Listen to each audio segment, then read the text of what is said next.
नमस्कार साथियों, हमारे YouTube channel RN career point पर आपका स्वागत है। आज हम लेकर आए हैं कक्षा 12 हिंदी अनिवार्य और मॉडल पेपर नंबर 3। जैसा कि आप स्क्रीन पर देख रहे हो, अब हम आपको यानी कि प्रत्येक बालक को मॉडल पेपर हल करना बहुत ज़रूरी है, क्योंकि माध्यमिक शिक्षा बोर्ड द्वारा जारी मॉडल पेपर है। तो जब भी आपके जो ईयरली एग्ज़ाम के जो पेपर बनने हैं बोर्ड के, वो लगभग इन्हीं पेपरों में से यानी कि 60 से 70% पेपर है वो इन्हीं पेपरों में से बनने हैं, जैसे का जैसे। तो इसलिए आगे बढ़ते हैं, बिना समय गंवाए हम आगे बढ़ते हैं। तो आप निर्देश जिस तरह से पढ़ रहे हो, पांचों निर्देश बहुत इंपॉर्टेंट है, इस चीज़ का आपको ध्यान रखना है। और पहला प्रश्न है, कविता के पंख लगा उड़ने के माने क्या है? तो पहले के अंदर ऑप्शन ए हो जाएगा, कविता जो कविता है, कविता हमारी सृष्टि में उड़ान भर लेती है। भरता उर में विहिलता, विहिलता से क्या होता है? तो सेकंड, विहिलता से होता है पद यानी कि शिथिल हो जाते हैं।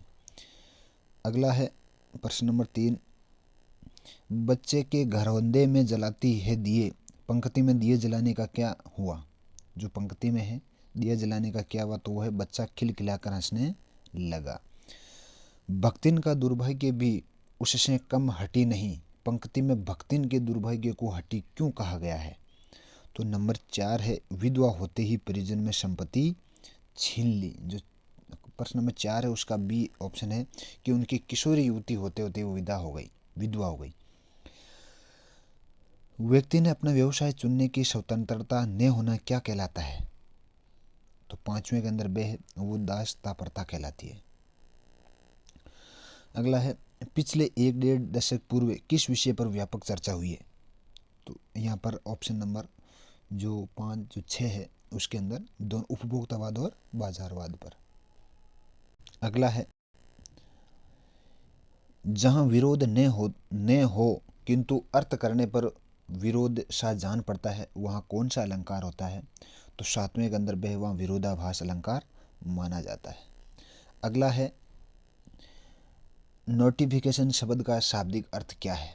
जैसे हम नोटिफिकेशन हमारे सिलेबस के अंदर भी है, टेंडर है, नोटिफिकेशन है, तो ये सारी चीज़ें भी है, तो इनको हम क्या कह सकते हैं? अधिसूचना भी कह सकते हैं। भारत के किस विकास में शुरुआती अखबारों और पत्रिकाओं में महत्वपूर्ण भूमिका किसने निभाई? तो इसके अंदर है सबसे पहले भारत हेतु हरिश्चंद्र, इसको भारत यानी कि पत्रकारिता का भीष्म पितामह कहा जाता है। प्रिंट मीडिया किसके लिए महत्व नहीं है? जो प्रिंट मीडिया है वो अनपढ़ों के लिए बिल्कुल भी महत्व नहीं है। लेखक को अकेलापन खटकना बंद कब हुआ? जो लेखक है, तो ऑप्शन नंबर अकेले में मास्टर के ही स्वर के गाने पर। अगला ऑप्शन नंबर जो 12 है, सिंधु सभ्यता के बल पर शासित होने के स्थान पर किससे अनुशासित थी? तो ऑप्शन नंबर से हो जाएगा आपसी समझ से। तो बहुत ही शानदार है। प्रत्येक खंड के बाद में आपको उत्तर मिलेंगे, वो भी आपको बढ़िया तरीके से करना है। मैं यहाँ सिर्फ जो रिक्त स्थान की पूर्ति वाले मैं मौखिक बता रहा हूँ, तो आप लोगों को जहाँ एक खंड खत्म होता है वहाँ आपको एक साथ उत्तर मिलेंगे, तो आप लोगों को एक बहुत ही एक तालमेल के साथ में उत्तरों को एक सही संयोजना है और सोच विचार करना है कि भाई इसका उत्तर क्या हो सकता है। पहले जो मैं बोल रहा हूँ उनके उत्तर सुनिएगा और फिर बाद में अपने मनन करके और 2-3 बार पढ़ोगे तो 100% मॉडल पेपर एक बार, अगर मॉडल पेपर को आप एक बार में अगर सही देख लेते हो तो आपका काम हो जाता है।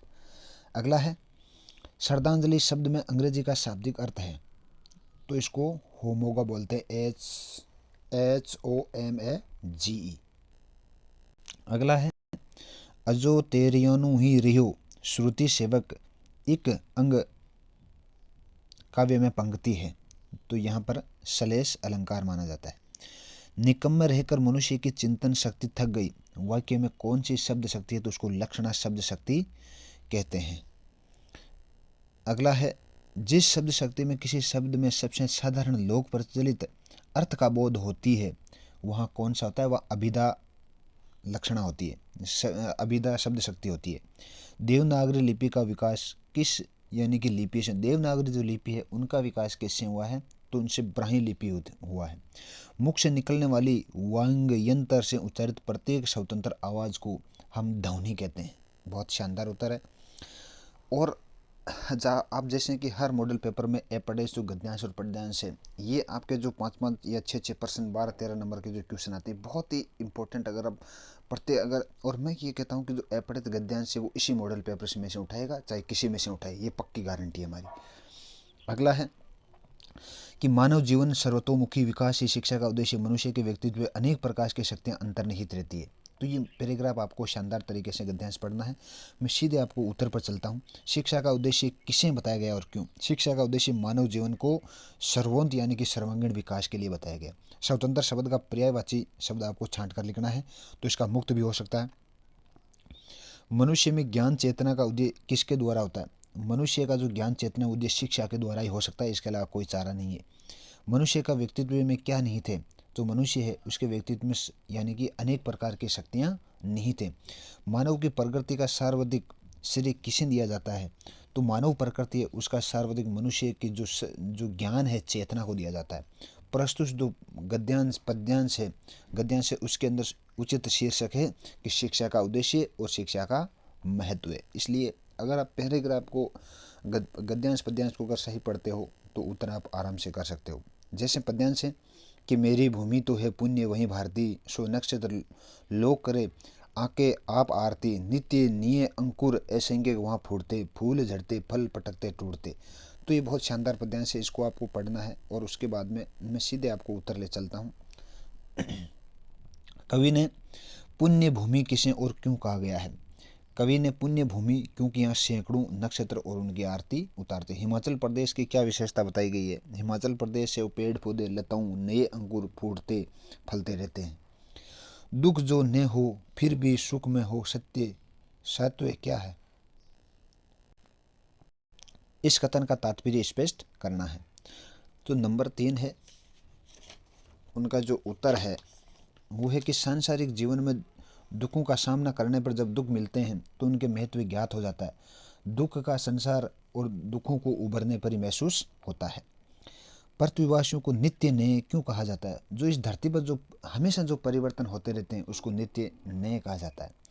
जो भी मूल्य देना पड़ता है वहीं देते हैं, पंक्ति का भाव आपको लिखना है। तो इसके अंदर है कि जो प्रत्येक जो व्यक्ति है वो परित्याग करते हैं और अपने प्राण के अपसर्ग भी करते हैं। पद्यांश में उपयुक्त शीर्षक भी लिखना है कि हमारे प्राकृतिक सौंदर्य और औचित्य और प्रकृति और हम। अब मॉडल पेपर जो नंबर 3 है, खंड 1 के उत्तर आप जिस तरह से देख पा रहे हो, चाहे ऑब्जेक्टिव हो और चाहे ये आपके होमज है, श्लेष है, यमक है, अबिदा है, ब्राई है, ध्वनि है, बहुत शानदार उत्तर है।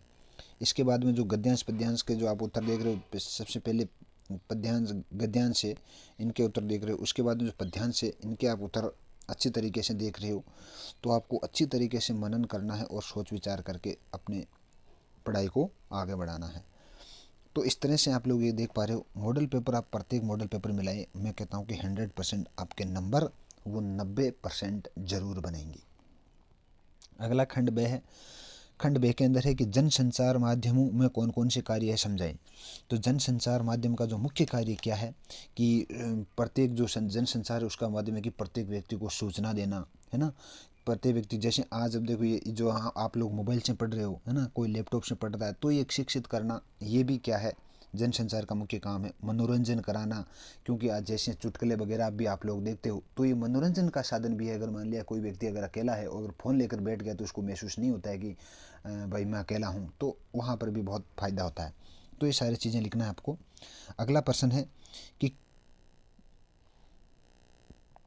किशोर और युवा वर्ग समाज का मार्गदर्शक होता है। पतंग कविता के आधार पर आपको लिखना है किशोर और युवा वर्ग अपनी, मैं उत्तर बता रहा हूँ धुन की, मैं उत्तर आपको सिर्फ 2-3 लाइनों एक या 1.5 लाइन, फिर आप लोगों को उस एक लाइन के माध्यम से पूरे उत्तर को समझने का प्रयास करना है। मैं ये चाहता हूँ कि मैं पूरा उत्तर बता सकता हूँ, भले ही टाइम अगर 2-4 मिनट का वीडियो ज़्यादा बने, लेकिन मैं चाहता हूँ कि एक लाइन के माध्यम से आपके माइंड में ये चीज़ आई कि हाँ ये पर्सन क्या कहना चाहता है, ये क्या उत्तर मांग रहा है। फिर आप में एक आध लाइन आप लोग जोड़ो जिनसे कि आपका और भी बेहतर तैयारी हो सके। तो किशोर और युवा वर्ग अपनी धुन में मनचाहा काम करता हुए निडर होकर खतरों और बाधाओं का सामना कर साहस और हिम्मत के सारे जीवन की उन्नति करना चाहते हैं। तो ये पतंग कविता के आधार पर है। महादेवी भक्तिन को अपनी सेविका क्यों नहीं मानती थी? भक्तिन पाठ के आधार पर आपको लिखना है। भक्तिन और महादेवी के संबंध इतने आत्मीय हो गए कि वे भक्तिन को अपनी सेविका नहीं संरक्षिका मानने लगी। भक्तिन भी स्वयं को सेविका नहीं मानती थी। इस कारण महादेवी द्वारा नौकरी छोड़कर जाने का आदेश को वह हंसकर टाल देती थी। वे वयोवृद्ध अभिभाविका की तरह महादेवी को देखभाल करती थी और पूरी आत्मीयता रखती थी। तो ये सारी चीज़ें हैं। आगे हैं स्कूल के में लेखक की ध्यान पढ़ाई में कब लगने लगा? जूझ कहानी के आधार पर लिखना है कि लेखक एकाग्रता में पढ़ने के कारण गणित में होशियार हो गया था, इसलिए प्रत्येक बालक को यानी कि एकचित्त होकर के पढ़ना बहुत जरूरी है। अगला है मोहनजोदड़ो शहर के क्षेत्र और आबादी के संबंध में पुरातत्वविदों की क्या धारणा थी? जो मोहनजोदड़ो है उसके संबंध में कि शहर, जो उनकी धारणा थी कि शहर यानी कि 200 हेक्टेयर क्षेत्र में फैला हुआ और इनकी आबादी 50,000 है, और ज्ञात होता है कि 50,000 वर्ष पूर्व आज महानगर की परिभाषा यानी कि उससे बहुत बड़ा महानगर था। अब जो खंड बे आपके क्वेश्चन का खत्म हो चुका है, उत्तर का आपका खंड बे आ चुका है। मैं आपके प्रत्येक उत्तर है वो प्रत्येक प्रश्न के नीचे भी दे सकता हूँ, ये भी हमारे पास सिस्टम है, लेकिन मैं नहीं चाहता कि आप लोग कुछ यानी कि अपने माइंड से आपको कुछ लोग एक आधे क्वेश्चन का उत्तर आपको बताना है, और मैं एक लाइन या डेढ़ मैं आधे उत्तर बताता हूँ। मैं इसीलिए बताता हूँ कि आपको जब आप प्रत्येक प्रश्न के आप उत्तर सुनो तो उत्तर सुनने के बाद आपको ये लगना चाहिए कि हाँ इस प्रश्न के अंदर ये उत्तर मांग रहा है, तब जाकर के आप बहुत बड़े विद्वान बनने की तरफ जाओगे और आपके जो नंबर है वो बहुत ज़्यादा बढ़ेंगे। ये मेरी गारंटी है कि आप प्रत्येक मॉडल पेपर को पढ़िएगा, चाहे किसी भी चैनल पर आप पढ़ते हो, प्रत्येक मॉडल पेपर को आप सही ढंग से पढ़िएगा, 100% आपके 90% नंबर बनेंगे। अगला है खंड जो से है। अब हम खंड से की तरफ चलते हैं, यानी कि पर्दे पर वक्त की कीमत कहकर कवि ने पूरे साक्षात्कार के प्रति अपना नजरिया किस रूप में रखा? तो या बादलों के आगमन में प्रकृति होने वाले किन किन परिवर्तनों को, मैं आपको एक एक दो दो लाइन में उत्तर बता रहा हूँ, फिर आपको और विचार करके और अपनी लाइन को बिना देखे लाइन को बढ़ाना है, फिर अपने मॉडल पेपर में जो उत्तर है उनकी तरफ आपको देखना है।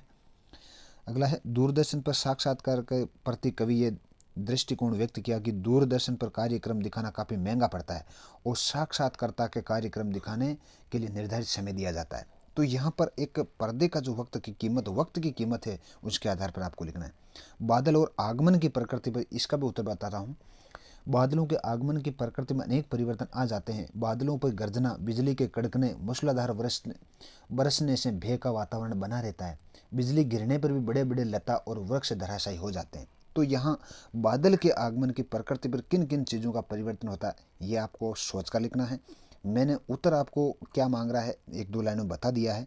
मैं प्रत्येक अगला जो क्वेश्चन है वो शीरीष से हम किन गुणों की प्रेरणा मिलती है? तो इनसे है कि शीरीष जीवन में अनेक गुणों की शिक्षा देता है। शीरीष हमें हर परिस्थिति में आगे बढ़ने की प्रेरणा देता है। इसके आधार पर मैंने एक लाइन बताया, अगले उत्तर आप लोग विचार करके कि हाँ ये प्रश्न ये मांग रहा है, आगे दो तीन लाइन आपको जोड़ना है, फिर मॉडल पेपर के उत्तर को देखना है। रिश्तों में हमारी भावना शक्ति में बंट जाता, विश्वासों में जंगल सत्य की राख खोजती, हमारी बुद्धि की शक्ति में कमज़ोर हो करती है। पाठ में जीजी के प्रति लेखक की भावना के संदर्भ में आपको लिखना है। तो यहाँ पर जो प्रस्तुत विचारणी कि हम रिश्तों को निभाने की खातिर भावनाओं को वशीभूत हो जाते हैं, तब हमारे मन में जमे विश्वास को कई बार हिल जाते हैं और सत्य की खोज में प्रयास में भटक जाते हैं। अगला है कविता के प्रति लगाव से पहले उसके बाद अकेलेपन के प्रति लेखक की धारणा में क्या बदलाव आया? कविता के प्रति लगाव से पहले लेखक के यानी कि ढोर चराते हुए, खेतों में पानी लगाते हुए, दूसरों काम करते हुए अकेलापन बहुत ही खटकता था। अगला है कुलधरा कहाँ स्थित है और लेखक ने मोहनजोदड़ो द्वारा घरों के खंडेरों को टहलते हुए उनको याद क्यों किया? यह कुलधरा राजस्थान के जैसलमेर में है। यहाँ पुराने यहाँ बसे और खूबसूरत गांव के अंदर है। इस गांव में सभी मकान पीले पत्थरों पर बने हुए और खूबसूरती हरदम एक गमी व्याप्त है। गांव में घर तो और इस पर घरों में रहने वाले लोग ही, इसके कारण यह कई 150 साल पहले राजा के तरकार से स्वाभिमाना गांव को बाशिंदा अपना घर छोड़ चला गया। तो ये भी बहुत बढ़िया प्रश्न है। अगला प्रश्न है कि वे खुशहाली भी कैसी जो परायेपन पैदा करे? यशोधर बाबू के आपको लिखना है कि मास्टर यशोधर बाबू एक संस्कारी व्यक्ति है, इसके कारण वे चाहते हैं कि घर उनका सम्मान हो और घर गृहस्थी के हर मामले में उनकी सलाह ली जाए। इस पाठ के आधार पर आपको और भी ज़्यादा लिखना है। मास्टर नेवा सोदालंगर ने मराठी भाषा पढ़ाने के लिए कौन कौन सा तरीका था, लेखक जिसमें लेखक अपने जीवन पर सर्वाधिक प्रभाव पड़ा। तो मास्टर जो पाठशाला को अपने मराठी अध्यापक थे और बहुत ही तन्मय होकर पढ़ाते थे। वे कविता पढ़ाते समय छंद, ले, ताल का पूरा पूरा ध्यान रखते थे। इसके आधार पर आप लोगों को उत्तर और तैयार करना है। फीचर लेखन के उद्देश्य पर प्रकाश डालिए। बहुत ही इंपॉर्टेंट क्वेश्चन ये हो जाता है यहाँ पर। और आलेखन किसे कहते हैं, तो फीचर लेखन का मैं पहले बताता हूँ कि फीचर लेखन का उद्देश्य ज्ञानवर्धक है, मार्गदर्शक है, जिज्ञासा का शमन करना है, मनोरंजन पैदा करना है और जो भी अच्छी चीज़ें हैं वहाँ पर फीचर लेखन का मुख्य उद्देश्य होता है। आलेखन किसे कहते हैं, आलेखन का तात्पर्य उस लेख से जिसे किसी घटना, किसी विषय यानी जो विषय होता है आर्थिक, सामाजिक, सांस्कृतिक, भौगोलिक और संक्षिप्त शब्दावली के माध्यम से लिखित रूप से प्रस्तुत किया जाए और दूसरे शब्दों में किसी प्रयुक्त विषय पर अपने भाव अभिव्यक्त का लेखन की शैली में आलेख का रूप धारण करती है, वहाँ आलेख। आलेख का जो मुख्य अंग भूमिका है वो प्रतिपादन, तुलनात्मक चर्चा है, निष्कर्ष होते हैं, ये सारी चीज़ें उसमें होती है। अगला प्रश्न रहा है, कवि आलोक धनवा और जनेंद्र कुमार के व्यक्तित्व एवं कर्तृत्व पर परिचय आप देना है। जो आलोक जी धनवा है, 7वें 8वें दशक के अंदर कवि आलोक धनवा बहुत ही छोटी अवस्था में गिनो चुनी के अपार लोकप्रियता अर्जित कर ली थी। वे जन्म के बाद 1948 में मुंगेर बिहार में हुआ था। तो ये सारी चीज़ें आपको तैयार करना है। खंड 6 के उत्तर जिस तरह से आप लोगों को मिल रहे हैं, तो खंड 6 के उत्तर भी आप लोगों को देखना है कि खंड 6 के जो उत्तर है वो इस तरह से हैं। तो मैं कहता हूँ कि प्रत्येक बालक सभी मॉडल पेपरों को, यानी कि कम से कम एक सब्जेक्ट के अंदर आपके 10 मॉडल पेपर आने वाले हैं, सभी को मिल 10 का मतलब होता है कि एक मॉडल पेपर के अंदर 19-20 पर्सन होते हैं। अगर 200 पर्सन एक सब्जेक्ट के होते हैं तो 100% आपके 70% तो आपके पास में पड़े हैं। फिर आप में और भी थोड़ी एक्स्ट्रा मेहनत करते हो तो आप लोग यानी कि 90% से ज़्यादा बना सकते हो। ये मेरी गारंटी है कि आप लोग मॉडल पेपरों को सही तरीके से पढ़िए और 100% आपका काम होगा और हमारा भी होगा। आप वीडियो को अंत तक ज़रूर देखें और जो भी यहाँ पर जो उत्तर है उनको भी बहुत अच्छी तरीके से आप लोगों को देखना है। मान लिया कि जो उत्तर को आप वीडियो को रोककर भी आराम से पढ़ सकते हो, देख सकते हो, तो ये सारी चीज़ें। अगला खंड दे के अंदर है। खंड दे है कि निम्नलिखित पद्यांश में 6 प्रसंग व्याख्या करनी है, यानी कि छोटा 6 प्रसंग व्याख्या करनी है। 6 प्रसंग है, विवाद व्याख्या है, उसके बाद में विशेष है। 3 चीज़ें लिखना बहुत ज़रूरी है और बहुत ही ज़बरदस्त तरीके से, बढ़िया तरीके से लिखनी है ताकि 6 नंबर आपके कोई भी काट नहीं सके। ये गद्यांश और पद्यांश 6 और 6 12 और 12 यानी कि 24 नंबर आपके बिल्कुल फोकट गए। जो गद्यांश और पद्यांश अपठित आते हैं, 6 प्रसंग वाक्य विशेष आते हैं, ये बहुत ज़बरदस्त चीज़ है। तो यहाँ पर